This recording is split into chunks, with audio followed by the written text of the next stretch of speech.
सेंदूरसना येथे श्री नीलकंठेश्वर संस्थानमध्ये 118व्या अखंड हरिनाम सप्ताह, शिवमहापुराण कथा व मूर्ती प्राण प्रतिष्ठा सोहळ्याचे आयोजन.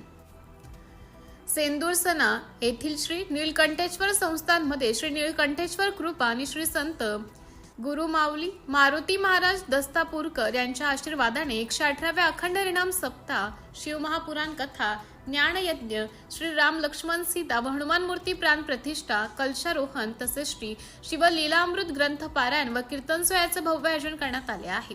हा धार्मिक सोहळा बुधवार दिनांक 19 ऑगस्ट 2026 ते बुधवार दिनांक 26 ऑगस्ट 2026 श्रावण शुक्ल 7 ते श्रावण शुक्ल 13 या कालावधीत पार पडणार आहे. सोहळ्याचे मुख्य कार्यक्रम व वैशिष्ट्ये. शिवमहापुराण कथा ज्ञानयज्ञ. दररोज दुपारी 11 ते 3 या वेळेत हरिभक्त पारायण प्रकाश महाराज साते धारूरकर यांच्या मुखातून शिवमहापुराण कथा मांडली जाईल.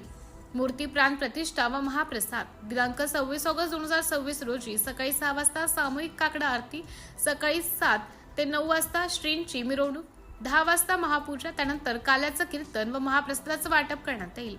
अन्नदान कथा झाल्यानंतर दररोज दुपारी 3 ते 5 या वेळेत अन्नदान महाप्रसाद व्यवस्था करण्यात आली आहे. दररोज रात्रीचं कीर्तन सेवा. रात्रीची वेळ 8 ते 11. बुधवार दिनांक 19 रोजी हरिभक्त पारायण कबीर महाराज अतार सातारा. गुरुवार दिनांक 20 रोजी हरिभक्त पारायण काशीनाथ महाराज माने कुळसकर.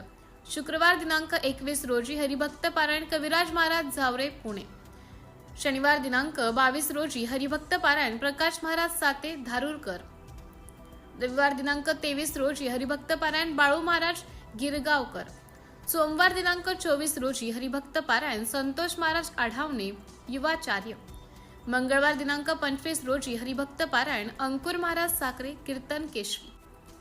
सांगता व विशेष सोहळा बुधवार दिनांक 26 रोजी दुपारी 3 ते 4. दिनांक 25 रोजी हरिभक्त पारायण विठ्ठलगुरु महाराज जोशी शिरडकर सांगता पूजेचं कीर्तन.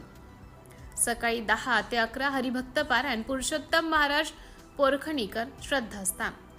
सकाळी 11 ते 1 काल्याचं कीर्तन हरिभक्त पारायण महाराष्ट्र भूषण अच्युत महाराज दस्तापूरकर. या सर्व धार्मिक व आध्यात्मिक कार्यक्रमाची परिसरातील व सर्व भाविक भक्तांनी लाभ घ्यावा असं आवाहन समस्त गावकरी मंडळी सेंदूरसना तालुका औढा जिल्हा हिंगोली यांच्या वतीने करण्यात आला आहे. सिटी इंडिया न्यूज साठी प्रतिनिधी सचिन घारपुरे.